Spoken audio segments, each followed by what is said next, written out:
Hello everyone. तो कैसे चल रही है आप लोग की तैयारी? रिवीजन तो आप लोग कर रहे हैं ना? रिवीजन अगर आप नहीं कर रहे हैं तो रोज़ करना शुरू कर दीजिए। रिवीजन सबसे ज़्यादा इम्पॉर्टेंट है। कितनी भी आप लोगों ने लंबे समय से तैयारी किया हुआ हो, लेकिन अगर आप रिवीजन नहीं कर रहे हैं तो बहुत बड़ी गलती कर रहे हैं। रिवीजन बहुत ज़्यादा ज़रूरी है, क्योंकि किसी को कुछ भी याद नहीं होता है। सिलेक्शन वही पाते हैं जो एक चीज़ को कई बार रिपीट किए होते हैं, रिवीजन किए होते हैं।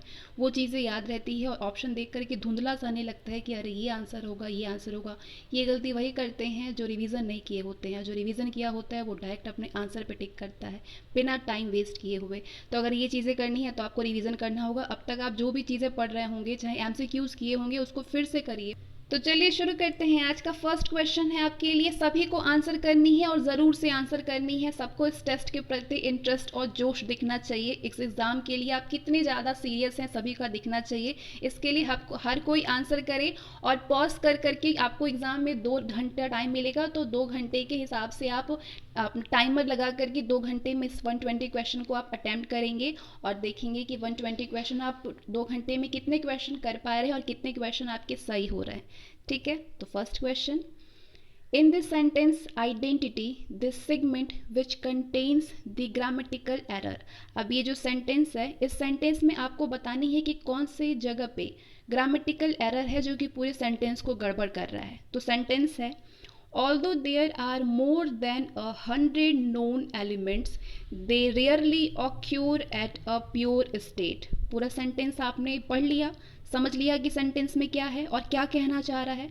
तो आप बताइए इन चारों ऑप्शन में से कि कौन सा, कहाँ पे ग्रामेटिकल एरर है। More than 100, option B they rarely occur, option C at a pure state and option D although there are. इन चारों ऑप्शन में से आपको कौन सा ऐसा ऑप्शन लग रहा है जो कि इस पूरे सेंटेंस को गड़बड़ कर रहा है ग्रामेटिकल एरर की वजह से? तो आप सभी ने आंसर कर ही दिया होगा। सही जवाब मैं अनाउंस कर देती हूँ। सही जवाब होगा जिन लोगों ने भी ऑप्शन सी पे अपना आंसर किया है, वो बिल्कुल सही है, बिल्कुल यही होना चाहिए। एट अ प्योर स्टेट ये पूरे सेंटेंस को गलत कर दे रहा है, ये ग्रामेटिकल एरर में है। तो एट अ प्योर स्टेट की जगह पे कुछ और होगा। क्या होगा? ये आपका टेस्ट है, ये तो मैं बिल्कुल भी नहीं बताऊंगी, लेकिन हाँ मैं आपको थोड़ा सा आइडिया दे दूंगी कि एट की जगह पे यहाँ पे इन हो सकता है, तो ये सेंटेंस बिल्कुल सही होता। Question number second. Select the most appropriate synonyms. अब आपको हॉस्टिलिटी का सिनोनिम बताना है, यानी हॉस्टिलिटी का पर्यायवाची मिलता जुलता ऐसा कौन सा वर्ड है जिसका मीनिंग दोनों का सेम होना चाहिए, हॉस्टिलिटी का भी और इस चारों ऑप्शन में से किसी एक का भी। आई होप आप लोगों ने आंसर कर दिया होगा। तो मैं राइट आंसर बता देती हूँ, option D enmity is the right answer. Hostility का सिनोनीम होगा एनमाइटी, क्योंकि हॉस्टिलिटी मतलब दुश्मनी होता है, तो एनमाइटी भी तो दुश्मनी होता है। सही जवाब होगा option D. Question number third. Select the most appropriate meaning of the underline idiom. अब ये जो अंडरलाइन आप देख रहे हैं, ये सेंटेंस ब्लैक एंड वाइट, ये ईडियम है और इस ईडियम का आपको मीनिंग बतानी है। इस चारों ऑप्शन में आपको ढूंढनी है कि ब्लैक एंड वाइट का मीनिंग क्या होगा। तो पहले सेंटेंस पढ़ लीजिए, फिर आपको समझ में आएगा। Let us have all the regulations in black and white. Idiom phrases, one word substitution, synonyms and antonyms, ये सारे मैंने मोस्ट रिपीटेड भी डाला हुआ है। और अगर मोस्ट रिपीटेड को देखने के बाद भी आप बहुत सारे मीनिंग, वोकेबलरी आपकी तैयार होनी चाहिए। खास करके अगर आप हिंदू वोकेबलरी को तैयार कर लेते हैं तो आप बहुत हद तक तैयार हो जाएंगे एग्ज़ाम देने के लिए। वो कैब सेक्शन हर किसी का तैयार होना चाहिए, बहुत ज़्यादा इंपॉर्टेंट है। और अगर वर्ड मीनिंग आपका तैयार रहता है तो आप चाहे इडियम फ्रेजेस हो, चाहे वन वर्ड सब्स्टिट्यूशन हो, चाहे एनोनीम हो, सिनोनीम हो, सबका आंसर कर लेंगे अगर आपको आपका word meaning, word power strong होगा तो आई होप आप सभी लोगों ने आंसर कर दिया होगा कि ब्लैक एंड वाइट का मीनिंग क्या होगा। तो आंसर मैं बता देती हूँ। सही जवाब होगा in writing. Option D is the right answer, in writing, लिखित रूप से। Next question. अगला क्वेश्चन है, डायरेक्शन है क्वेश्चन नंबर 4 और 5, जो कि क्वेश्चन टैग है। क्वेश्चन नंबर 4 और 5 दो क्वेश्चन पूछे जाते हैं क्वेश्चन टैग से एग्जामिनेशन में आपके। तो जैसा कि मैंने बताया कि बिल्कुल सेम पैटर्न में ही ये टेस्ट कराई जा रही है और ये मटेरियल बनाई गई है आप लोगों के लिए, जो कि मैं करा रही हूँ। ये मेरे अपने मटेरियल नहीं है। अगर ये मेरे खुद के मटेरियल होते तो मैं आपके लाइव टेस्ट ले रही होती, लेकिन ये मेरा खुद का मटेरियल नहीं है, इसलिए आपको मैं आपको रिकॉर्डिंग ही मिल रही है। वरना लाइव टेस्ट होता और लाइव टेस्ट में मैं देखती कितने लोग आंसर कर रहे हैं और कितने लोग एग्ज़ाम के प्रति सीरियस है। क्वेश्चन नंबर 4 है, क्वेश्चन टैग करनी है आपको।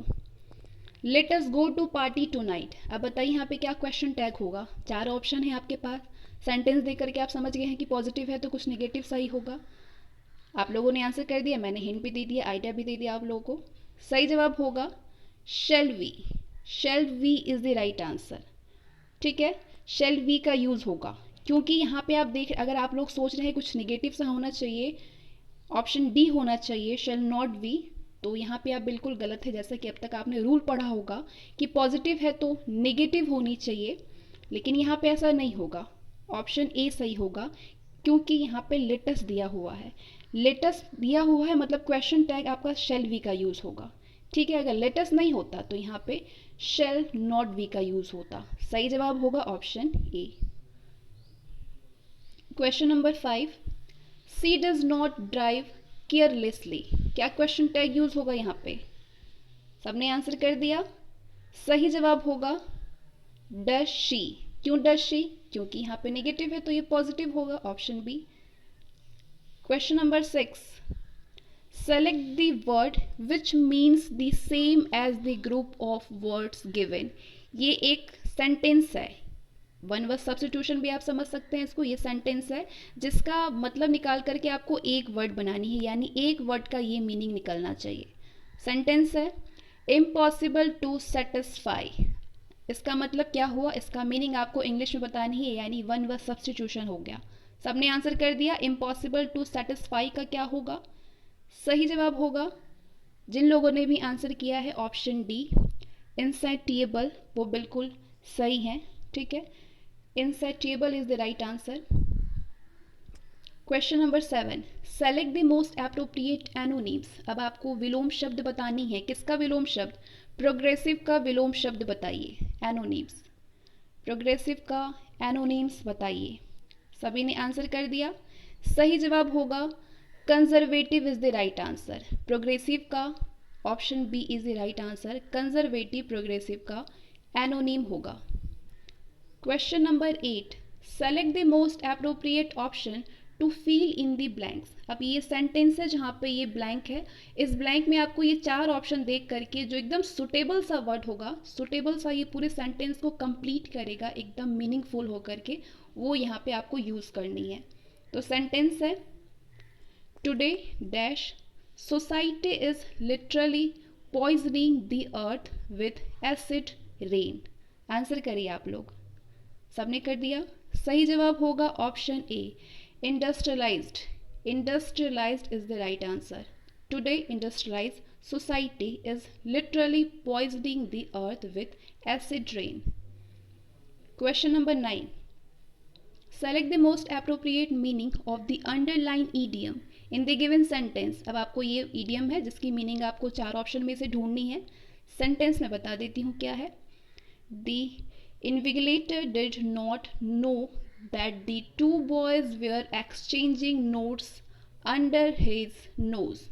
यहाँ पे अंडर हीज नोज का मतलब क्या हो सकता है? आपके पास 4 ऑप्शन है। ऑप्शन ए है rolled into small pellets, option B written in small letters, option C wrapped in handkerchief and option D right in front of him. सबने आंसर कर दिया। सही जवाब होगा option D right in front of him. Under his nose का meaning जो निकलेगा इस ईडियम का वो होगा right in front of him. ठीक है, किसी के एकदम सामने से। अगला question, question number 10, in this sentence identity this segment which contains the grammatical error. अब आपको इस सेंटेंस में ग्रामेटिकल एरर को ढूंढना है। रूल रेगुलेशन जितने भी ग्रामर में होते हैं आप सभी को हमेशा से याद ही होगा, क्योंकि अब आप यूपीएससी के एस्पिरेंट है एंड ग्रामर वगैरह तो बचपन से ही सिखाई जाती है सबको, एकदम बहुत अच्छे सभी को मालूम होता है। तो अगर आप लोगों को नहीं मालूम है, मालूम तो होगा ही, लेकिन एक बार रूल और देख लीजिएगा, क्योंकि ऐसा होता है कि इंसान को लगता है कि रूल पूरा याद है लेकिन कहीं ना कुछ मिस्टेक हो ही जाती है। तो फिर से एक बार रूल रेगुलेशन को ज़रूर से एक बार रिवीजन, जैसा कि मैंने कहा रिवीजन मोस्ट इंपॉर्टेंट, रिवीजन हर चीज़ में ज़रूरी है। तो इसका आंसर सबने कर दिया। You may left the class when you have completed the test. तो बताइए कौन से यहाँ पे सेंटेंस को ऐसा कौन सा लाइन है जो कि पूरा एरर कर दे रहा है ग्रामेटिकल की वजह से। ऑप्शन ए है यू मे लिफ्ट, क्या यहाँ पे कुछ एरर है, या फिर option be completed the best, या फिर ऑप्शन सी द क्लास, या फिर व्हेन यू हैव। कहाँ पे एरर समझ में आ रहा है आपको इस सेंटेंस में जो कि इस पूरे सेंटेंस को खराब कर दे रहा है। आंसर कर दिया आप लोगों ने। सही जवाब होगा option A you may left. Option A is the right answer, you may left, जो कि इस पूरे सेंटेंस को गलत कर दे रहा है। Question number 11, select the most appropriate option to substitute the underlined segment in the given sentence। अगर इस सेंटेंस में कोई भी गड़बड़ है तो वो क्या गड़बड़ है, यहाँ पे क्या चेंज करना चाहिए यू आर लिविंग की जगह पे। अगर कुछ चेंज करना है तो आपके पास ये 3 ऑप्शन है, have you leaved, are you leave, या फिर आर यू बीन लीव। अगर कुछ भी आपको if no substitution is required, अगर कोई भी यहाँ पे इम्प्रूवमेंट की ज़रूरत आपको नहीं है तो आपका आंसर होना चाहिए option D no improvement. Sentence पढ़ लीजिए, how long you are living in this city. तो बताइए यहाँ पे इस सेंटेंस में अगर यू आर लिविंग लिखा है तो इस सेंटेंस को सही करने के लिए कुछ चेंज करने की ज़रूरत है या फिर नो इम्प्रूवमेंट की ज़रूरत है। तो आई होप आप लोगों ने आंसर कर ही लिया होगा, ये तो बहुत ज़्यादा इजी सेंटेंस है। सही जवाब होगा ऑप्शन ए। यहाँ पे जो यूज़ होगा वो होगा how long have you lived in this city, not living in this city and not are. यहाँ पे होगा how long have you lived. Option A is the right answer. Question number 12, select the most appropriate option to fill in the blanks. अब आपको यहाँ पे ये blank दिया हुआ है जो कि 4 ऑप्शन में से आपको फिल करनी है जो कि सेंटेंस को एकदम सही सही कंप्लीट करे। सेंटेंस है I am quite satisfied that I have not been dash in doing whatever was needful for building up their character. 4 option है आपके पास, caring, negligent, affectionate and devoted. बताइए क्या होगा, केयरिंग, नेग्लिजेंट, अफेक्शनेट या फिर devoted. तो I hope आप लोगों ने आंसर कर दिया होगा। सही जवाब होगा option B negligent. I am quite satisfied that I have not been negligent in doing whatever was needful for building up their character. Option B is the right answer. 12 question में से कितने question आप लोगों के सही हो रहे हैं। Question number 13, select the word which means the same as the group of words given. अब ये वर्ड है, सेंटेंस दिया हुआ है जिसका एक मीनिंग यानी एक तरह से वन वर्ड सब्स्टिट्यूशन समझ लीजिए आप, इसका एक मीनिंग आपको बतानी है। सेंटेंस है लायबल टू ब्रेक ईजली, ये एक मीनिंग निकल रहा है तो इसका वन मीनिंग आपको कौन सा वर्ड दिख रहा है जिसका वो मीनिंग है। आंसर कर दिया आप लोगों ने। सही जवाब होगा brittle. Brittle is the right answer. Liable to break easily, one word brittle. Option B is the right answer. Question number 14, select the most appropriate synonym. Insult का पर्यायवाची, इंसल्ट का सिनोनिम, इंसल्ट का मिलता जुलता हुआ वर्ड आपको कौन सा समझ में आ रहा है। ये तो बहुत ही इजी सा वर्ड पूछ लिया सिनोनिम के लिए, सबने आंसर कर दिया। सही जवाब होगा ऑफेंड। इंसल्ट का सिनोनिम होगा offend. Question number 15, select the most appropriate option to substitute the underlined segment in the given sentence. अगर किसी भी इंप्रूवमेंट की जरूरत नहीं है, इफ नो सब्सटीट्यूशन रिक्वायर्ड, तो आप आंसर करिए no improvement, option B. Sentence है the female ostrich guards the nest at night and the male guard it in the day. अब इस अंडरलाइन जो ये दिया हुआ है यहाँ पे आपको लग रहा है कि कुछ ज़रूरत है चेंज करने की, अगर है तो क्या है। ऑप्शन ए है, ऑप्शन सी है, ऑप्शन डी है। Guard it during the day, guarding it during day, या फिर guards it during the day, या फिर नो इम्प्रूवमेंट। आंसर कर दिया आप लोगों ने। सही जवाब होगा option D guards it during the day. The female ostrich guards the nest at night and the male guards it during the day. ये आपका एकदम सही सेंटेंस बनेगा, ऑप्शन डी। किसने आंसर किया है, ऑप्शन डी। नेक्स्ट कंप्रीहेंशन है 16 to 20। ये एक स्टोरी है जिसमें आपको ब्लैंक दिख रहे हैं।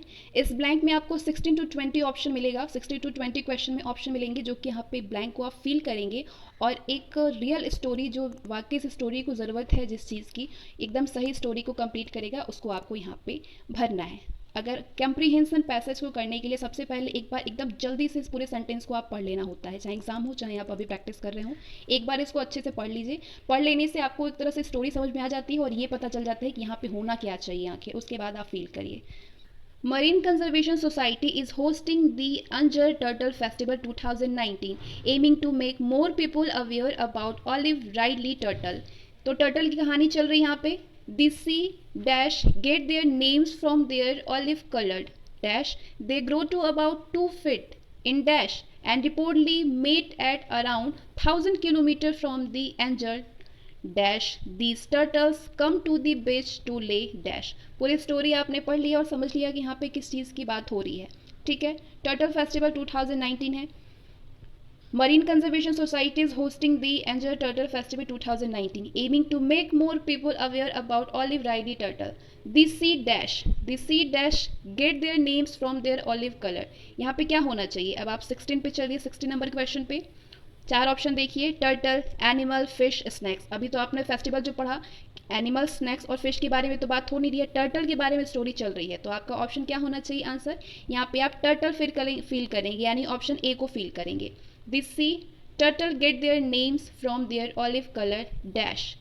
दे grow to about olive coloured. Option 17 question. Shells, beaks, feather या फिर विंग्स. तो यहाँ पे शेल्स के बारे में चर्चा चल रही है. टर्टल के लिए शेल्स ही होगा. सही जवाब होगा option A shells. Olive colour shells. They grow to about 2 feet in dash and reportedly mate at around 1000 kilometre. अब यहाँ पे दूरी हो गई किलोमीटर. तो यहाँ पे आपको ऐसा क्या लग रहा है फील होना चाहिए. लेंथ के बारे में चर्चा चल रही है. यहाँ पे लेंथ होना चाहिए. क्वेश्चन नंबर 18 देखिए. Depth, weight, growth, length. यहाँ ग्रोथ के बारे में तो बात हो रही है, डेप्थ है नहीं, वेट है नहीं, क्या होगा लेंथ होगा, यानी सही जवाब होगा ऑप्शन डी लेंथ. यहाँ पे आप क्या फील करेंगे length. Length and reportedly mate at around 1000 kilometre from the anger dash. These turtles come to the beach to lay dash. अब यहाँ पे एंजल कहाँ पे, बीच पे होगा. Question number 19. सी है या फिर सेंड है, फेस्टिवल है या बीच है, बीच होगा. Option C is the right answer. यहाँ पे क्या फील करेंगे angel beach. These turtles come to the beach to lay dash. यहाँ पे क्या फील होगा. Question number 20. एग्स होगा, पेबल्स होगा, यंग वंस होगा या फिर शेल्स होगा. तो आपका आंसर होना चाहिए एग्स की बात हो रही है, एग्स होगा. Lay eggs. Angels beach. These turtles come to the beach to lay eggs. अब ये स्टोरी जा करके आपकी कंप्लीट होती है. इसको पॉज करके इसको अगर आप पढ़ेंगे तो ये पूरी मीनिंगफुल स्टोरी समझ में आपको आएगी. चलिए यहाँ इसको पढ़ने में फिर टाइम वेस्ट नहीं करते हैं, आप लोग अपना कर लिए होंगे आंसर. क्वेश्चन नंबर 21 पे आते हैं. With reference to the entry of European powers in India, which one of the following statements is not correct? सबसे ज़्यादा क्वेश्चन लेंदी हो जाता है जब नॉट की बात करता है, यानी भारत में यूरोपीय शक्तियों के प्रवेश के संदर्भ में निम्न में से कौन सा कथन सही नहीं है. आप सही नहीं है ये बताने के लिए आपको पूरी स्टोरी की जानकारी होनी चाहिए, तभी आप इस क्वेश्चन का आंसर कर सकते हैं. तो ऑप्शन देखिए, आपके पास 4 ऑप्शन है. पहला है पुर्तगालियों ने 1499 में गोवा पर कब्जा किया था. अंग्रेजों ने अपना पहला कारखाना दक्षिणी भारत में मछलीपट्टनम में लगाया.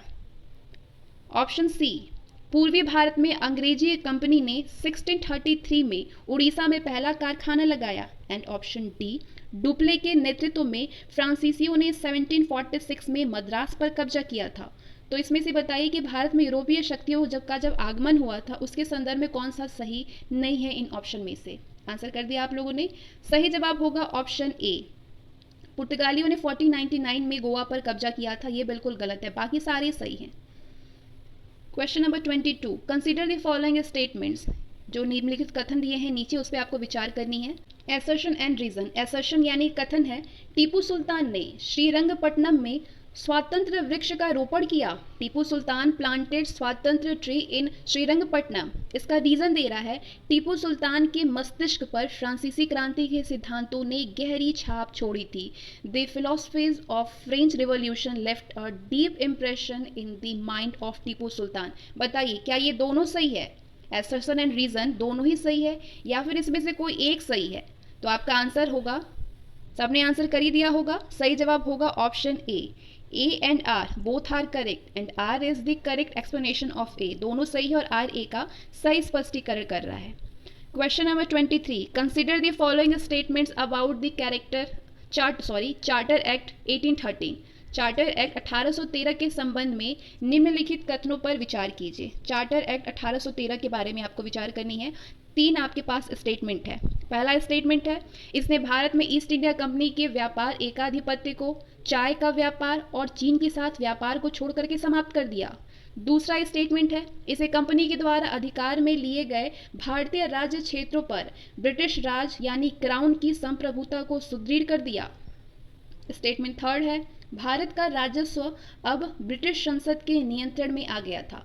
तो आपके हिसाब से क्या सही होना चाहिए, क्योंकि आपसे पूछ रहा है कि इस स्टेटमेंट्स में कौन सा सही है।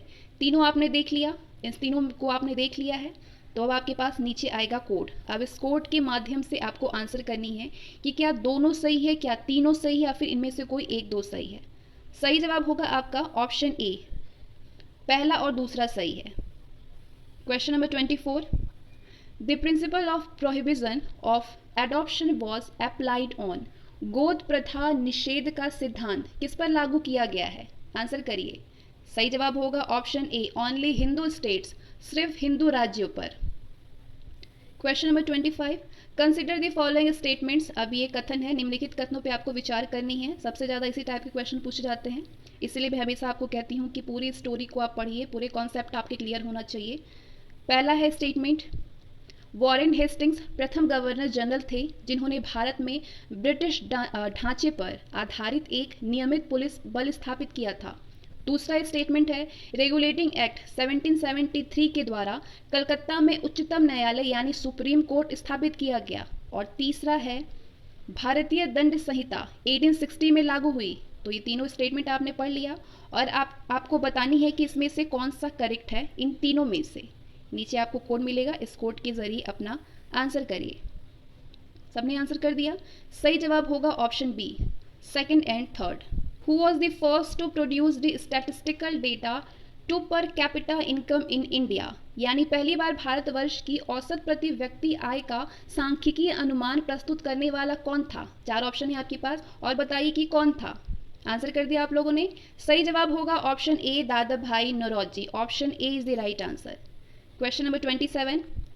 There was no independent development of industries in India during British rule because of the, यानी ब्रिटिश शासन के दौरान भारत में उद्योगों का कोई स्वतंत्र विकास नहीं हुआ। इसका कारण क्या था, बताइए। आंसर होगा option A, absence of heavy industries. इसका कारण था भारी उद्योगों का अभाव। Question number 28, Which of the following were the main sources of revenue for company government of India, यानी निम्नलिखित में से कौन से भारत में कंपनी सरकार के राजस्व के प्रमुख स्रोत थे। आपके पास चार ऑप्शन है, बताइए कौन स्रोत थे। भू राजस्व था, या फिर नमक और अफीम व्यापार का एकाधिकार था, माल भाड़ा था, रूपांतर ऋण पत्र था, या फिर साइबर यानी सीमा शुल्क, पथकर, उत्पादन शुल्क etcetera, custom duty, transport tax and excise duty. Answer कर दिया आप सभी लोगों ने, सारे ऑप्शन देख लिया। अब नीचे आपके पास कोड है, इस कोड के माध्यम से बताइए कि कौन सा आपका सही जवाब होना चाहिए। राइट आंसर होगा आप लोगों का पहला, दूसरा और पांचवा। पहला, दूसरा और पांचवा, सभी लोगों ने आंसर सही किया होगा। Question number 29, economically one of the results of the British rule in the 90th century was the, यानी आर्थिक तौर पर 19वीं शताब्दी में भारत पर अंग्रेजी शासन का एक परिणाम था। आंसर करिए। सही जवाब होगा option C, commercialization of the Indian agriculture, भारतीय कृषि का वाणिज्यीकरण। Next, match these farmer revolts in 90th century with these related areas, यानी 19वीं सदी के कृषक विद्रोहों को उनसे संबद्ध क्षेत्रों के साथ आपको सुमेलित करनी है। जो ये विद्रोह हुआ था, कृषक विद्रोह, उससे संबंधित ये सारे क्षेत्र हैं जिसमें आपको मैच करनी है। कुकी रिवोल्ट किससे संबंधित है, कुकी विद्रोह। कुका विद्रोह किससे संबंधित है, किस क्षेत्र से। पावना विद्रोह किससे संबंधित है, जो पावना रिवोल्ट था, पावना कृषक विद्रोह था। और बिरसा मुंडा रिवोल्ट, ये किससे संबंधित है। आपके पास ये है पंजाब, ये है बंगाल, ये है बिहार, ये है त्रिपुरा। अब सारे विद्रोह को आप मैच कर लीजिए। कर लिया आप लोगों ने। नीचे आपको कोड मिलेगा, अब इस कोड के माध्यम से बताइए कि आपने क्या मैच किया है, ऊपर किसको किस में मैच किया है। आंसर कर दिया आप लोगों ने। सही जवाब होगा आप लोगों का ऑप्शन डी, चौथा, पहला, दूसरा और तीसरा।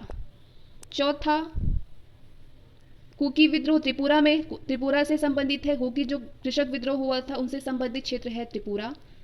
कूका विद्रोह से संबंधित क्षेत्र है पंजाब। पाबना रिवोल्ट ये संबंधित है बंगाल से, और बिरसा मुंडा विद्रोह संबंधित है बिहार से। Option D is the right answer. Option D, जिसने जिसने ऑप्शन डी पे आंसर किया है उनका आंसर बिल्कुल सही है। Question next, which of the following acts were passed by British government in 1856? निम्नलिखित में से कौन से अधिनियम ब्रिटिश सरकार के द्वारा 1856 में पारित किया गया था? इन चारों ऑप्शन को देखिए और बताइए कि इनमें से कौन सा अधिनियम जो है वो भारत सरकार के द्वारा 1856 में पारित किया गया। Hindu widow remarriage act, abolition of sati, religious disabilities act, या फिर general service enstatement act, enlistment act, general service enlistment act.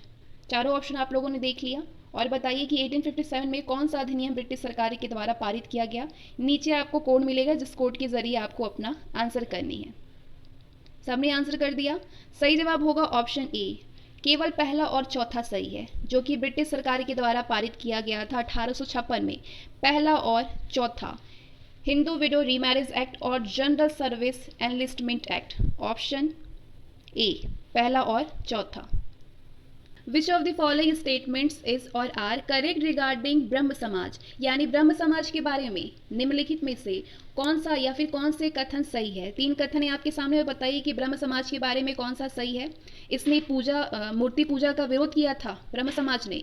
Option second है स्टेटमेंट, धार्मिक ग्रंथों की व्याख्या के लिए इसने पुरोहित वर्ग को अस्वीकारा। तीसरा स्टेटमेंट है, इसने इस सिद्धांत का प्रचार किया कि वेद जो है वो त्रुटिहीन है। ठीक है, 3 स्टेटमेंट आपने पढ़ लिया और ब्रह्म समाज के बारे में आपको बतानी है कि इन तीनों स्टेटमेंट में से कौन कौन सा सही है, और इसका आंसर आप अपने कोड के जरिए करेंगे। अब कोड है आपके पास, बताइए कौन सा कोड आपको लग रहा है कि सही होना चाहिए। आंसर कर दिया आप लोगों ने। राइट आंसर होगा ऑप्शन बी, पहला और दूसरा ब्रह्म समाज के बारे में बिल्कुल सही है कि इसने मूर्ति पूजा का विरोध किया, धार्मिक ग्रंथों की व्याख्या के लिए उसने पुरोहित वर्ग को अस्वीकारा।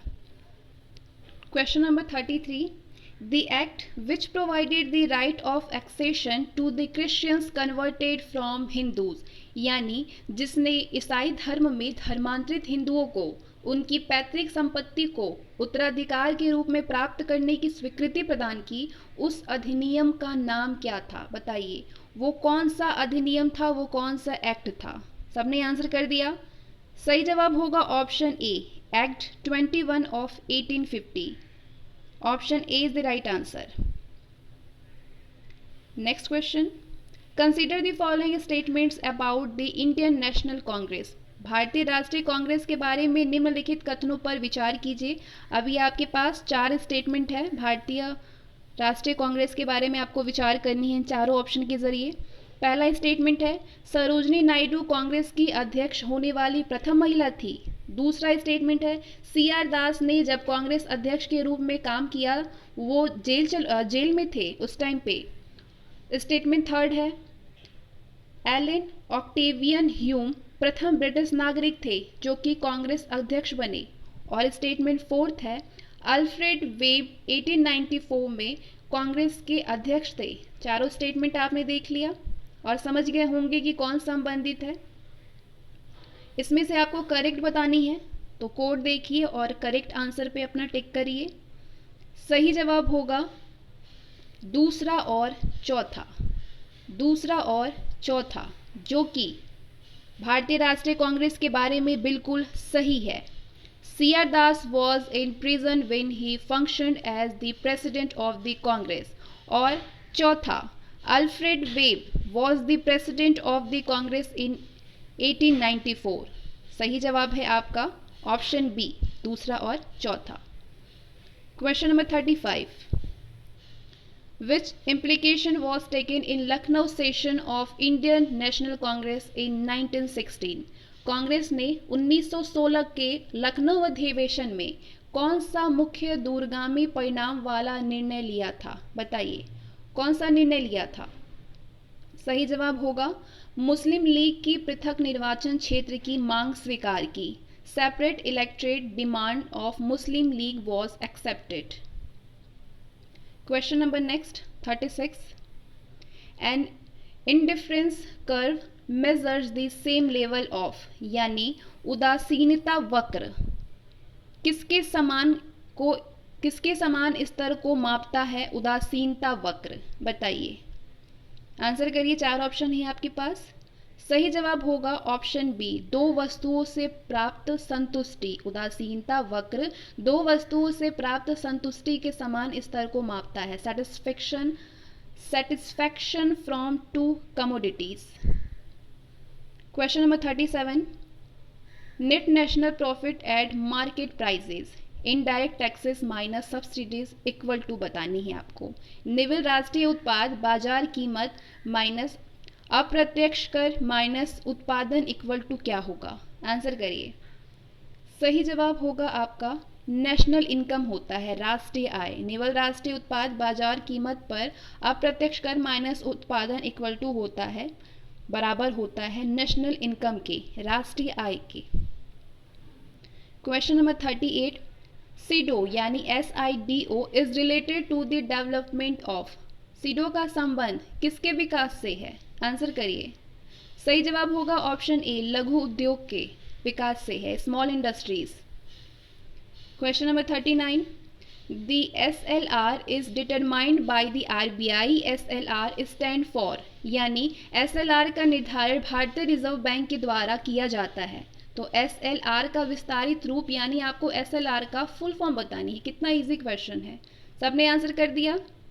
सही जवाब होगा option C, statutory liquidity ratio. Statutory liquidity ratio SLR का फुल फॉर्म होता है। Question number 40, India's population growth is characterised by. Bharat में जनसंख्या वृद्धि की क्या विशेषता है? आंसर करिए।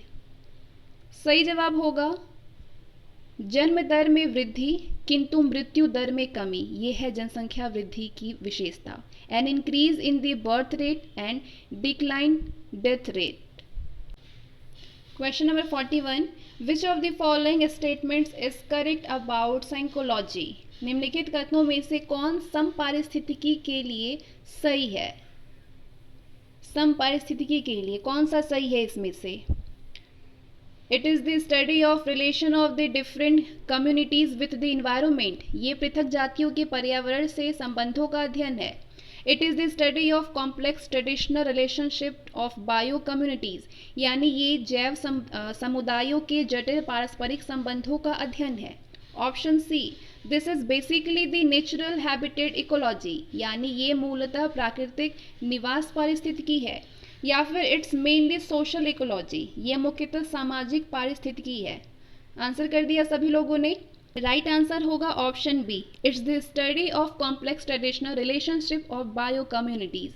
ये जैव समुदायों के जटिल पारस्परिक संबंधों का अध्ययन है। Question number 42, assertion and reason.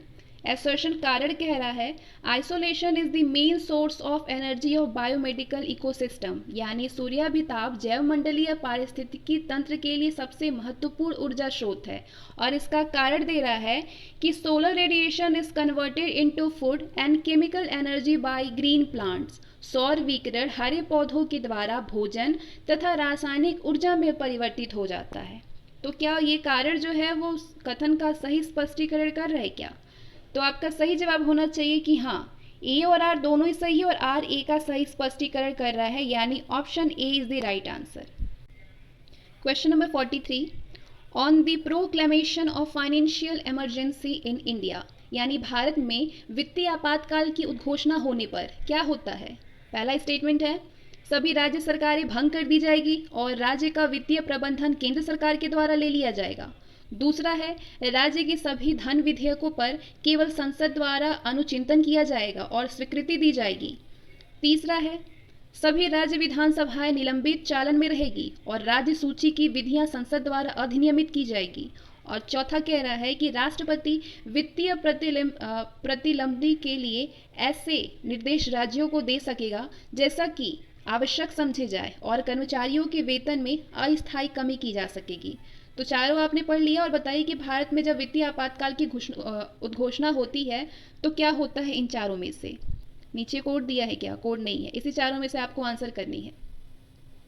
बताइए आंसर क्या होगा? सही जवाब होगा option D, the president will be able to give such instruction to the states for financial achievement as may be considered necessary and temporary reduction in the salary of the employees. राष्ट्रपति वित्तीय प्रतिलंबित के लिए ऐसे निर्देश राज्यों को दे सकेगा जैसे कि आवश्यक समझे जाए और कर्मचारियों के वेतनों में अस्थायी कमी की जा सके। Next, the term of legislative assembly could be extend during emergency, यानी आपातकाल में राज्य विधानसभा की अवधि बढ़ाई जा सकती है। किसके द्वारा बढ़ाई जा सकती है? सही जवाब होगा बाय द पार्लियामेंट, संसद के द्वारा। Next question, under which of the following article of the constitution fundamental rights of the citizens can be suspended, यानी संविधान के किस अनुच्छेद के द्वारा नागरिकों के मूल अधिकारों को स्थगित किया जा सकता है? किस अनुच्छेद के द्वारा? आंसर करिए। सही जवाब होगा article 359। Next question, under the provisions of which of the following articles of the Indian constitution president rule can be imposed in any state, यानी भारत के संविधान के निम्नलिखित में से किस अनुच्छेद या फिर किन अनुच्छेदों के उपबंध के अधीन किसी राज्य में राष्ट्रपति शासन लगाया जा सकता है? आर्टिकल आपके पास 4 दिया है और बताना है कि इन किन आर्टिकल के तहत राज्य में राष्ट्रपति शासन लगाया जा सकता है। आर्टिकल 356, आर्टिकल 360, आर्टिकल 352 या फिर आर्टिकल 365। नीचे कोड है, आंसर करिए। सही जवाब होगा ऑप्शन डी, आर्टिकल 356 और article 365। Next question, consider the following statements in respect of financial emergency under article 360 of the constitution of India, यानी भारत के संविधान के अनुच्छेद 360 के अधीन वित्तीय आपात से संबंधित निम्नलिखित कथनों पर विचार कीजिए। कथन है आपके पास, आपात के संबंधित आपको बतानी है। वित्तीय आपात की उद्घोषणा 2 महीने की समाप्ति पर प्रवर्तन में नहीं रहेगी यदि उस अवधि की समाप्ति से पहले संसद के दोनों सदनों के संकल्पों द्वारा उसका अनुमोदन नहीं कर दिया जाता। दूसरा स्टेटमेंट है, यदि वित्तीय आपात प्रवर्तन में हो तो भारत का राष्ट्रपति संघ के कार्यकलाप के संबंध में सेवा करने वाले सभी या किसी वर्ग के व्यक्तियों के, लेकिन जिनके अंतर्गत उच्चतम न्यायालय और उच्च न्यायालयों के न्यायाधीश नहीं आते, वेतन और भत्तों में कमी करने के लिए निर्देश देने में सक्षम है। दोनों स्टेटमेंट आपने पढ़ लिया। सही जवाब होगा ऑप्शन ए, केवल पहला स्टेटमेंट सही है। नेक्स्ट क्वेश्चन, निम्नलिखित में से किसमें जो भी फाइल अथवा फोल्डर एक्सेस किया जा सकता है उसे मार्क करते हुए पूरे फाइल सिस्टम से गुजरना पड़ता है? आंसर करिए। सही जवाब होगा गार्बेज कलेक्शन, कचरा एकत्रीकरण। Next, which of the following is an application protocol, निम्नलिखित में से कौन सा एप्लीकेशन प्रोटोकॉल है? इन चारों में से बताइए कि कौन सा एप्लीकेशन प्रोटोकॉल है। सही जवाब होगा option A, HTTP। Next, what does IMF stand for, IMF का पूर्ण रूप यानी IMF का फुल फॉर्म क्या होगा? सही जवाब होगा international monetary fund, option A. Next, the unit of measurement of a word length is, किस शब्द की लंबाई की माप की इकाई क्या है? किसी शब्द की लंबाई की माप को क्या कहते हैं? आंसर करिए। मीटर बोलते हैं, बाइट बोलते हैं, बीट बोलते हैं या फिर मिलीमीटर बोलते हैं? आपका सही जवाब होगा बाइट कहते हैं, option B is the right answer. Next question, लहसुन की अभिलाक्षणिक गंध का क्या कारण है? The characteristic odour of garlic is due to, answer करिए।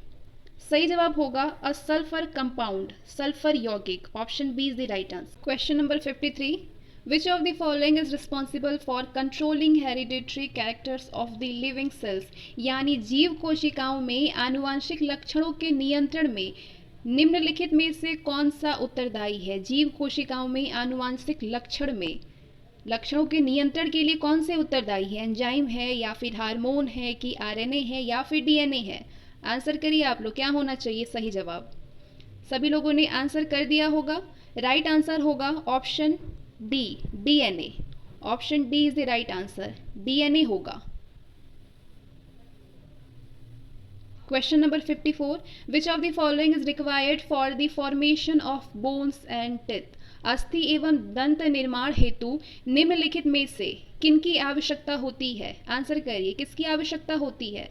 सही जवाब होगा कैल्शियम एंड फास्फोरस, कैल्शियम और फास्फोरस की आवश्यकता होती है। मैच द कॉलम, सूची फर्स्ट एंड सूची सेकंड है।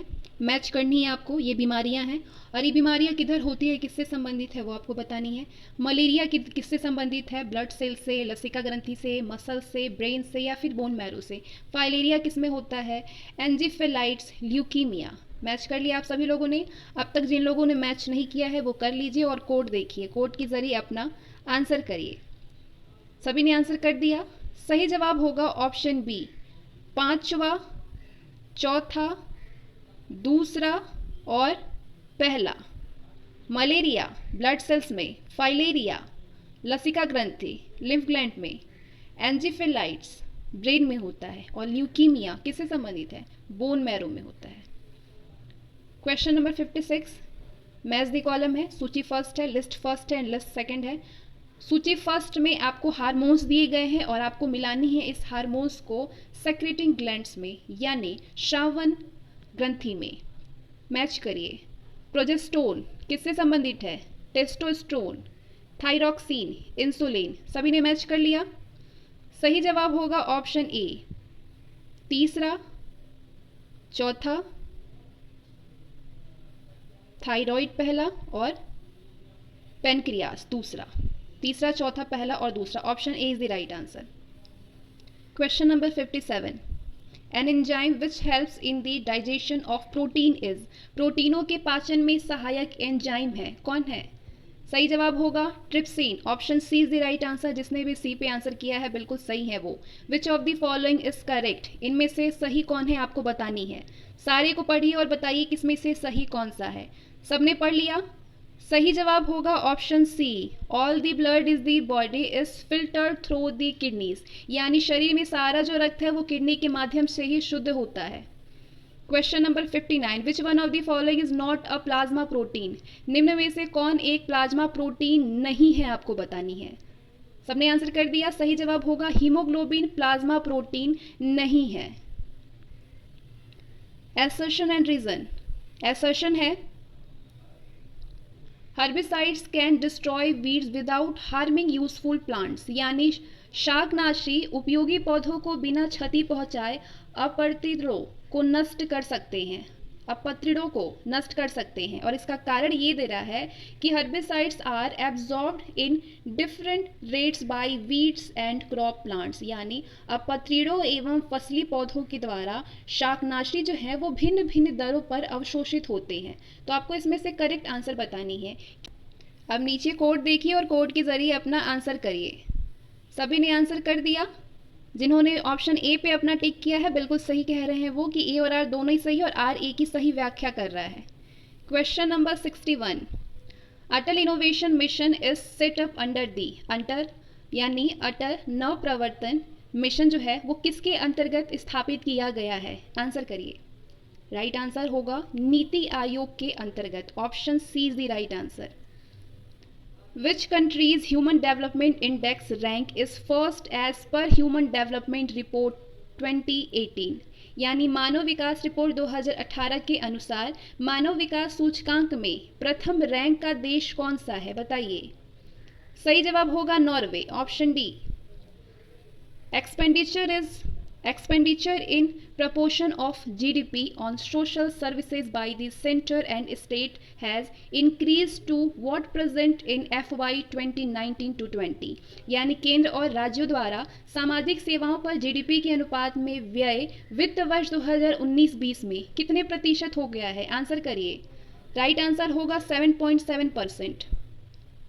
Question number 64, what percentage of total formal employment in the economy increased in FY 2017-18 as compared to FY 2011-12। अर्थव्यवस्था में कुल औपचारिक रोजगार में वित्त वर्ष 2011-12 की तुलना में वित्त वर्ष 2017-18 में कितने प्रतिशत की वृद्धि हुई है। सभी ने आंसर कर दिया। सही जवाब होगा 9.98% की वृद्धि हुई है। क्वेश्चन नंबर 65, विनिर्माण और बिजली क्षेत्र में नई घरेलू कंपनियों के लिए कॉरपोरेट टैक्स दर क्या है। बताइए क्या है कॉरपोरेट टैक्स। आंसर होगा 15%। नेक्स्ट, निम्नलिखित में से कौन देखभाल सोसाइटी यानी केयरिंग सोसाइटी का एक घटक है। इनमें से कौन है घटक केयरिंग सोसाइटी का।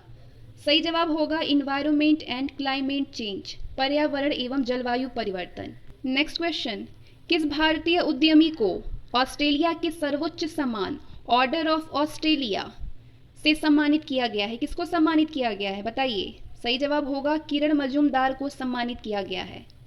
24 नवंबर 2019 को इनमें से किस संस्थान ने water for change project launch की है, परियोजना को लॉन्च किया है? 24 नवंबर 2019 को किस संस्थान ने, बताइए? सही जवाब होगा option A, water resources development and management centre, जल संसाधन विकास एवं प्रबंधन केंद्र। क्वेश्चन नंबर 69, जनवरी 2020 में आरबीआई ने पहली बार किसी शहरी सरकारी बैंक यानी यूसीबी को लघु वित्त बैंकों में परिवर्तन के लिए लाइसेंस जारी किया है? आरबीआई ने पहली बार किसको जारी किया है? सही जवाब होगा इनमें से कोई नहीं, none of these. Question number 70, जनवरी 2020 में भारतीय रिजर्व बैंक ने किस दूरसंचार कंपनी की भुगतान बैंक इकाई एम पैसा का अनुमति प्रमाण पत्र रद्द किया है? बताइए। सही जवाब होगा इसका option B, Vodafone. Next question, recently RBI has announced Indian version of America's operation twist, यानी हाल ही में आरबीआई ने अमेरिका के ऑपरेशन ट्विस्ट के भारतीय संस्करण की घोषणा की है। किसके लिए घोषणा की है बताइए? 4 ऑप्शन है आपके पास। राइट आंसर होगा ऑप्शन ए, ब्याज दरों को नीचे लाने के लिए, to bring down interest rates. Question number 72, 2019 में केंद्र सरकार के द्वारा किस केंद्र शासित प्रदेश में वाहनों के पंजीकरण के द्वारा एक नए पंजीयन टैग LA की शुरुआत की गई है? सही जवाब होगा लद्दाख में, option B is the right answer, Ladakh. Next question, केंद्रीय आवास और शहरी मामलों के मंत्रालय ने कर्मचारियों के गृह निर्माण अग्रिम होम बिल्डिंग एडवांसेस पर ब्याज दर को घटा करके कितना कर दिया है? आंसर करिए। सही जवाब होगा 7.9% कर दिया है। चूज द करेक्ट स्टेटमेंट, सही कथन को चुनिए। पहला स्टेटमेंट है, हाल ही में वैश्विक टीबी रिपोर्ट 2019 WHO के द्वारा जारी की गई है। दूसरा स्टेटमेंट है, इस रिपोर्ट के आंकड़े विश्व के 202 देशों के सर्वेक्षण के उपरांत लिए गए हैं। तीसरा स्टेटमेंट है, WHO ने 2010 में एंड टीबी स्ट्रेटजी के अंतर्गत टीबी के उन्मूलन से लक्ष्यों को निर्धारित किया है। और चौथा स्टेटमेंट है, वैश्विक टीबी रिपोर्ट WHO के द्वारा वर्ष 2000 से प्रति 2 वर्ष के अंतराल पर जारी किया जाता है। तो ये चारों आपने स्टेटमेंट देख लिया। अब नीचे ये कोड है, इस कोड के जरिए अपना आंसर करिए। सभी ने आंसर कर दिया। सही जवाब होगा ओनली फर्स्ट एंड सेकंड, केवल पहला और दूसरा सही है। नेक्स्ट क्वेश्चन, क्वेश्चन नंबर 75, केंद्र ने, पहले क्वेश्चन पढ़ लीजिए। केंद्र ने फसल बीमा योजना की समीक्षा करने और बदलावों की सिफारिश करने के लिए रक्षा मंत्री की अध्यक्षता में मंत्रियों यानी GOM का 7 सदस्यीय समूह बनाया है। तो इनमें से कौन सा कथन सही है इस बारे में?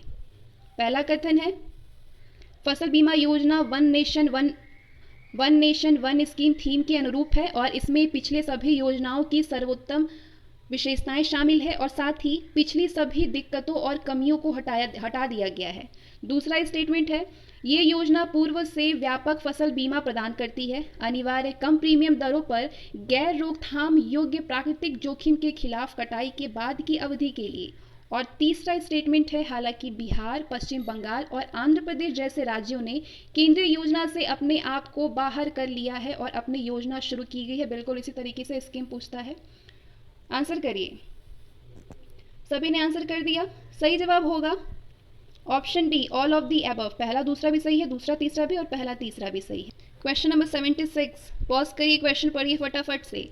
17 दिसंबर 2019 को केंद्रीय मंत्री रविशंकर प्रसाद ने राष्ट्रीय मीडिया केंद्र नई दिल्ली में राष्ट्रीय ब्रॉडबैंड मिशन का शुभारंभ किया। इस मिशन के संबंध में विकल्प जो नीचे दिया है उसमें से कौन सा सही नहीं है वो आपको बतानी है। पहला ऑप्शन देखिए, क्या ये सही है? इस मिशन का दृष्टिकोण डिजिटल ढांचे के त्वरित विकास, डिजिटल अंतर को समाप्त करना, डिजिटल सशक्तिकरण तथा समावेश पर आधारित है। इस मिशन का उद्देश्य 5 सिद्धांतों पर आधारित है। इस मिशन का लक्ष्य सभी गांवों में वर्ष 2022 तक ब्रॉडबैंड सेवा प्रदान करना है, या फिर इस मिशन के तहत राज्यों एवं केंद्र शासित प्रदेशों के साथ मिलकर के कार्य करने के लिए राइट ऑफ वे यानी रो मॉडल विकसित किया जाएगा। आपको बतानी है कि कौन सा सही नहीं है। तो सारे स्टेटमेंट यानी ऑप्शन डी तक 4 स्टेटमेंट आपने देख लिया। अब अपना आंसर करिए कि सही जवाब क्या है, कौन सा इसमें से स्टेटमेंट सही नहीं है। तो आपका सही जवाब होगा ऑप्शन बी, इस मिशन का उद्देश्य 5 सिद्धांतों पर आधारित है, ये सही नहीं होगा। क्वेश्चन नंबर 77, एक साझेदार की दिवालिया होने पर संचय कोष अथवा लाभ हानि खातों के शेष को सभी साझेदारों में बांटा जाएगा, किस अनुपात में बांटा जाएगा, आंसर करिए। राइट आंसर होगा option B, in profit sharing ratio, लाभ विभाजन अनुपात में। Option B is the right answer. Next question, question number 78, एक कंपनी अपने अंशों के उस वर्ग को बट्टे पर निर्गमित कर सकती है जिसका पूर्व में निर्गम हो चुका है यदि, सारे ऑप्शन पढ़िए चारों और अपना आंसर बताइए। सही जवाब होगा उपर्युक्त सभी शर्तें पूरी की गई हो। ये सारी शर्तें को पढ़िए और जवाब दीजिए। ऑप्शन डी सही होगा, उपर्युक्त सभी शर्तें पूरी की गई हो। Next question, the term amortization of gently used to indicate the fall in value of the following, परिशोधन पद का प्रयोग सामान्यतः निम्नलिखित के मूल्य में गिरावट दर्शाने के लिए किया जाता है। बताइए किसके मूल्य में गिरावट दर्शाने के लिए किया जाता है। 4 है ऑप्शन है आपके पास। राइट आंसर होगा option B, intangible fixed assets, अमूर्त स्थायी परिसंपत्तियां। Next question, capital employed in a business is rupees 1,50,000 profit are rupees 50,000 at the normal rate of profit is 20%. The amount of goodwill by capitalization method will be, यानी व्यवसाय की प्रयुक्त पूंजी 1,50,000 रुपये है, लाभ 50,000 रुपये है और लाभ जो है 50,000 का सामान्य दर 20% है। तो पूंजीकरण विधि से ख्याति की राशि क्या होगी, इसको आप सॉल्व कर सकते हैं पॉज करके। आंसर आपका आना चाहिए ऑप्शन ए, 1,00,000 रुपए। Next question, the order for import of goods is called, माल के आयात के लिए दिया जाने वाला आदेश क्या कहलाता है। आंसर आपका आना चाहिए इडेंट, इंडेंट कहलाता है। Which of the following test is not a personality test method, निम्नलिखित में से कौन सा एक परीक्षण व्यक्तित्व परीक्षण की विधि नहीं है, इसमें से कौन सा परीक्षण नहीं है व्यक्तित्व परीक्षण की विधि। राइट आंसर होगा परफॉर्मेंस टेस्ट, निष्पादन परीक्षण। Option D is the right answer. Next question, the principle of subrogation applies to, प्रत्याशन का सिद्धांत लागू होता है, किसमें लागू होता है, आंसर करिए अपना अपना। सही जवाब होगा fire and marine insurance both, अग्नि तथा सामुद्रिक बीमा दोनों में। Option D is the right answer. Next question, उपभोक्ता सहकारी भंडार की स्थापना की जाती है, consumers cooperative store is step by, answer करिए। सही जवाब होगा रजिस्ट्रार ऑफ कोऑपरेटिव सोसाइटीज, सहकारी समितियों के रजिस्ट्रार के द्वारा। Question number 84, concept of functional organisation was given by, क्रियात्मक संगठन की अवधारणा दी थी, किसने दी थी क्रियात्मक संगठन की अवधारणा, आंसर करिए फटाफट। सही जवाब होगा FW टेलर। नेक्स्ट क्वेश्चन, सामुद्रिक बीमा में इनमें से कौन सा निहित आश्वासन होता है, बताइए सामुद्रिक बीमा में।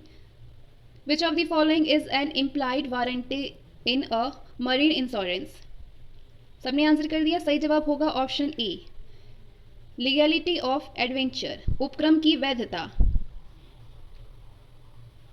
नेक्स्ट क्वेश्चन, क्षतिपूर्ति का सिद्धांत लागू होता है, किसमें लागू होता है, सभी ने आंसर किया होगा क्योंकि इस टाइम बहुत सारे ऐसे मैं क्वेश्चन लेकर के आ रही हूँ। तो आप सभी लोगों ने MCQs अगर ज्वाइन किया होगा तो सबके सही हो रहे होंगे ये सारे आंसर क्वेश्चन। सही जवाब होगा तीनों, ऑल द 3। नेक्स्ट क्वेश्चन, आप पॉज करते रहिए, क्वेश्चन को सॉल्व करते रहिए फटाफट। यदि चालू अनुपात 2.5, तरल अनुपात 1.5 और शुद्ध कार्यशील पूंजी 15,000 रुपये है तो स्कंद का मूल्य बताइए। स्कंद का मूल्य, the current ratio is 2.5, quick ratio is 1.5 and the net working capital is ₹50,000, so the value of inventory will be. सबने सॉल्व कर लिया, आंसर आना चाहिए आपका 10,000 रुपये। Next question, which of the following is correct about margin of safety ratio, सुरक्षा के सीमांत अनुपात के संबंध में इनमें से कौन सा सही है, कौन सा रेशियो सही है?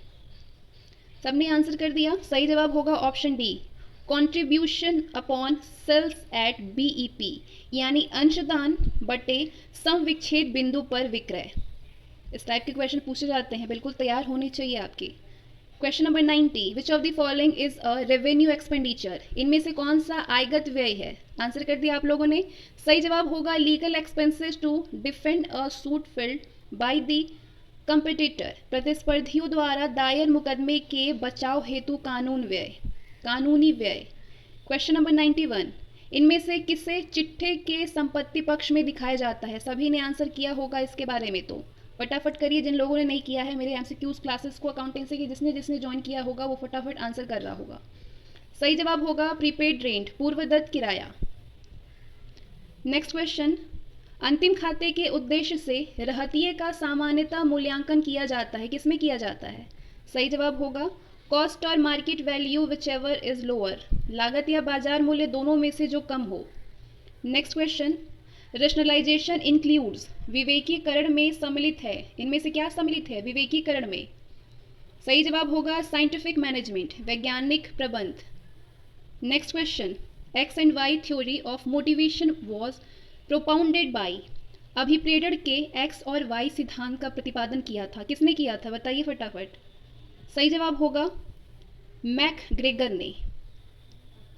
Next question, balance sheet deficit, सबने किया होगा इसका आंसर। आर्थिक चिट्ठा दर्शाता है, किस स्थिति को दर्शाता है आर्थिक चिट्ठा? वित्तीय स्थिति को, financial position. Match the column. A है कैश, रोकड़, किससे संबंधित है? इन दोनों में से किसी से संबंधित है क्या? Equity share capital, fix asset capital, profit, इन दोनों में से किसी से मैच हो रही है? दो ऑप्शन नीचे है, डिस्काउंट ऑन इशू, अंशों के निर्गमन पर बट्टा, और मशीनरी ऑफ प्लांट, यंत्र एवं संयंत्र, किससे संबंधित है? सही जवाब होगा ऑप्शन बी, चौथा, पहला, तीसरा और दूसरा। नेक्स्ट क्वेश्चन, प्रस्तावित लाभांश कंपनी के स्थिति विवरण में दिखाया जाता है। Propose dividend is shown in the balance sheet of a company under the head, किसमें दर्शाया जाता है? सही जवाब होगा प्रोविजंस, प्रावधान शीर्षकों में। कितने सारे क्वेश्चन आप कर चुके हैं इस बारे में, फटाफट आंसर कर रहे होंगे और बिल्कुल पॉजिटिव होंगे एग्जाम देने के लिए कि अरे हम तो बिल्कुल तैयार हैं। क्वेश्चन नंबर 98, संपत्ति की मूल्य लागत 57,000 रुपीज़ है, अवशिष्ट मूल्य 2,000 रुपीज़ है, अनुमानित जीवन 10 साल है, तो वार्षिक अंक योग पद्धति के अनुसार प्रथम वर्ष की रकम क्या होगी? पॉज करिए, सॉल्व करिए। आंसर आपका आना चाहिए 10,000 रुपये। नेक्स्ट क्वेश्चन, केंद्र सरकार ने किस निपटान तंत्र का उल्लेख 81A के तहत विवादों के लिए उल्लेख किया है? केंद्र सरकार ने किस निपटान तंत्र का उल्लेख 81A के तहत? राइट आंसर होगा ऑप्शन सी, मध्यस्थता कराने वाला, adjudicator. Next question, which of the following statement is true, इनमें से कौन सा कथन सही है? पहला कथन है पंजीकृत व्यवसाय संघ का सामान्य कोष वेतन के भुगतान में खर्च नहीं किया जा सकता। दूसरा है नागरिक एवं राजनैतिक हित के संवर्धन के लिए एवं पंजीकृत व्यवसाय संघ अलग से कोष का गठन कर सकता है। तीसरा है एक व्यवसाय संघ के पंजीकरण करे अस्वीकार करने का रजिस्ट्रार के आदेश के विरुद्ध अपील नहीं होती है। और डी है प्रत्येक पंजीकृत व्यवसाय संघ निगमित निकाय नहीं होता है। आंसर करिए। सही जवाब होगा option B. Next question, question number 101, which one of the following statement is true, इनमें से कौन सा सही है? पॉज करिए, देखिए कौन सा सही है। सही जवाब होगा ऑप्शन सी, कारोबार या व्यवसाय करने वाला सरकारी विभाग उद्योग हो सकता है। नेक्स्ट क्वेश्चन, औद्योगिक विवाद अधिनियम के अंतर्गत कौन सुरक्षित कर्मकार है?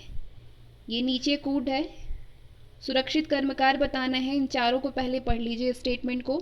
एक ऐसा कर्मकार जो कि किसी पंजीकृत ट्रेड यूनियन का सदस्य हो, ट्रेड यूनियन के पंजीयक द्वारा एक सुरक्षित कर्मकार के रूप में मान्यता। एक कर्मकार जो सत्ता से जुड़ी हुई किसी पंजीकृत ट्रेड यूनियन की कार्यकारिणी का सदस्य हो अथवा कोई अन्य पदाधिकारी हो, या फिर सत्ता पर लागू नियमों के अंतर्गत एक सुरक्षित कर्मकार के रूप में मान्यता प्राप्त हो। आंसर करिए फटाफट। सही जवाब होगा ऑप्शन सी, तीसरा और चौथा। नेक्स्ट क्वेश्चन, अंतर्राष्ट्रीय श्रम संगठन बनाया गया था, कब बनाया गया था अंतर्राष्ट्रीय श्रम संगठन, इंटरनेशनल लेबर ऑर्गेनाइजेशन? सही जवाब होगा 1919 में, 1919 में। नेक्स्ट, न्यूनतम मजदूरी अधिनियम 1948 के उद्देश्य से मजदूरी मद में क्या शामिल नहीं है इनमें से? सही जवाब होगा ये सभी शामिल नहीं है। HRA, travelling allowance, provident fund, PF भविष्य निधि। और इसमें पूछ रहा है कि इसमें से क्या शामिल नहीं है, तो आपका राइट आंसर होगा option D. Next question,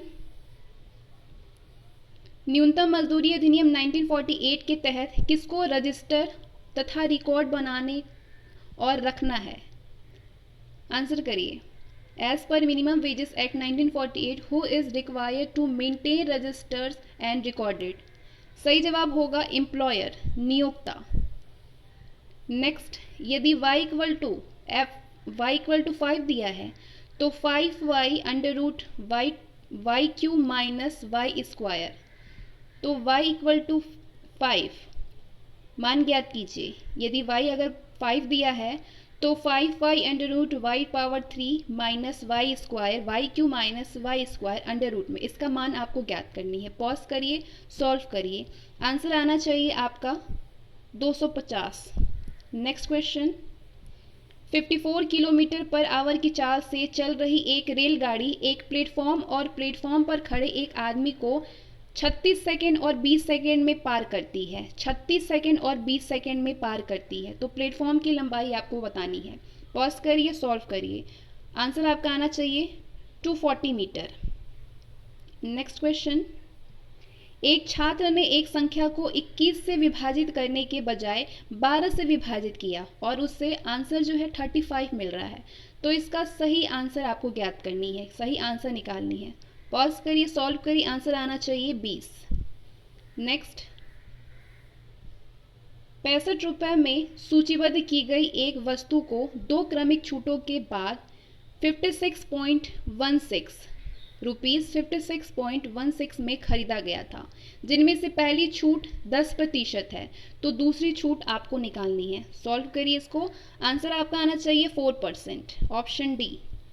next question, 2 बेलनों की त्रिज्या का अनुपात 2:3 है, उनकी ऊंचाइयों का अनुपात 5:3 है। यदि एक बेलन का आयतन 160 है क्यूब, 160 घन इकाई हो, तो दूसरे बेलन का आयतन आपको निकालनी है, वॉल्यूम निकालनी है। What is the volume of the other cylinder? Pause करिए, सॉल्व करिए। आंसर आना चाहिए 216 घन इकाई, 216 क्यूबिक यूनिट्स। नेक्स्ट, एक व्यापारी अपने माल को 20% के लाभ पर बेचने का फैसला करता है, लेकिन अधिक मांग के कारण वो मूल्य में और 10% की वृद्धि करता है। उसका शुद्ध लाभ प्रतिशत आपको निकालनी है। पॉज करिए, सॉल्व करिए। आंसर आना चाहिए 32%, ऑप्शन ए। नेक्स्ट, एक वृत्त की परिधि 132 सेंटीमीटर है, 132 सेंटीमीटर। उसके उस भाग की परिधि कितनी होगी जिसका केंद्र कोण 135 डिग्री हो? Central angle is 135 degree. Pause करिए, सॉल्व करिए। आंसर आना चाहिए 91.5 सेंटीमीटर। नेक्स्ट, एक निश्चित राशि पर 10% की दर से, बिल्कुल ऐसे क्वेश्चन एग्जामिनेशन में पूछे जाते हैं, बिल्कुल आपके इन चैप्टर पे अच्छी पकड़ होनी चाहिए, अच्छी प्रैक्टिस होनी चाहिए। एक निश्चित राशि पर 10% की दर से 2 वर्षों का चक्रवृद्धि ब्याज 2100 है। उसी राशि पर समान दर पर समान अवधि का साधारण ब्याज क्या होगा? पॉज करिए, सॉल्व करिए। आंसर आना चाहिए 2000 रुपये। नेक्स्ट, सुरेश ने 52 मीटर पर मिनट की चाल से चल करके एक आयताकार मैदान को विकर्णतः पार करने में 15 सेकंड का समय लिया और राजेश ने 68 मीटर पर मिनट की चाल से उसी मैदान की भुजाओं पर चल करके पार करने में उतना ही समय लिया, तो मैदान का क्षेत्रफल आपको निकालनी है। Find the area of the field. Pause करिए, सॉल्व करिए। आंसर आना चाहिए 60 मीटर स्क्वायर, 60 वर्ग मीटर। नेक्स्ट क्वेश्चन, एक आदमी ने अपनी पूंजी का 1/3 भाग 7% की दर पर, 1/4 भाग 8% की दर पर और शेष भाग को 10% की दर पर निवेश किया, तो जिससे उसे की 561 रुपए की वार्षिक आय प्राप्त होती है, तो उसकी पूंजी आपको निकालनी है। पॉज करिए और सॉल्व करिए, आंसर आना चाहिए 6600 रुपीज़। नेक्स्ट क्वेश्चन, एक बस सुबह 5 बजे आगरा से रवाना होती है और वो दोपहर 12 बजे दिल्ली पहुंचती है। एक और बस सुबह 8 बजे दिल्ली से रवाना होती है और 3 बजे आगरा पहुंचती है, तो वो किस टाइम पे मिलती है ये बताइए। पॉज करिए, सॉल्व करिए, आंसर आना चाहिए 10 बजे सुबह 10 AM। नेक्स्ट क्वेश्चन, एक घड़ी 5% हानि पर बेची जाती है। यदि क्रय मूल्य जो है वो 20% अधिक होता है और विक्रय मूल्य सेलिंग प्राइस जो है 115 रुपीज़ कम होता है, तो इस बिक्री में 40% की हानि होती है। आपको बतानी है क्रय मूल्य क्या होगा, इसका कॉस्ट प्राइस निकालनी है। पॉज करिए, सॉल्व करिए, आना चाहिए answer ₹500। Next question, if X square, यदि X square minus 4x plus 4 भी इक्वल टू 0 है, तो दो वास्तविक हल है, इसके दो वास्तविक हल है। X square minus 4x plus 4 भी इक्वल टू 0 के दो वास्तविक हल है, 2 रियल सॉल्यूशन है, तो b का मान आपको निकालना है। पॉज करिए, सॉल्व करिए, आंसर आना चाहिए b <1। नेक्स्ट क्वेश्चन, एक वृत्ताकार पहिए की त्रिज्या 7/4 मीटर है। पहिया 22 किलोमीटर की दूरी तय करने में कितने चक्कर घूमता है। पॉज करिए, सॉल्व करिए, आंसर आना चाहिए 2000 चक्कर घूमता है। Next question and the last question, question number 120, एक घड़ी को गुरुवार को सुबह में 4 बजे सही समय पर सेट किया जाता है। यदि ये घड़ी प्रत्येक 3 घंटे में 20 सेकंड बढ़ जाती है, तो शुक्रवार रात 8:30 पे इस घड़ी में कितना समय होगा। सॉल्व करिए इसको, आंसर आना चाहिए आपका 8:34 शाम को, 8 hours 34 minutes 30 seconds PM। और इसके साथ ही आज का सेशन आपका मॉक टेस्ट समाप्त होता है। 120 क्वेश्चन में कितने क्वेश्चन आपके सही हुए हैं 1/3 माइनस करके आप बताइएगा, पूरा काउंट करके अपना आंसर जरूर शेयर करिएगा कितने मार्क्स आपके आ रहे हैं। मिलते हैं अगले सेशन में।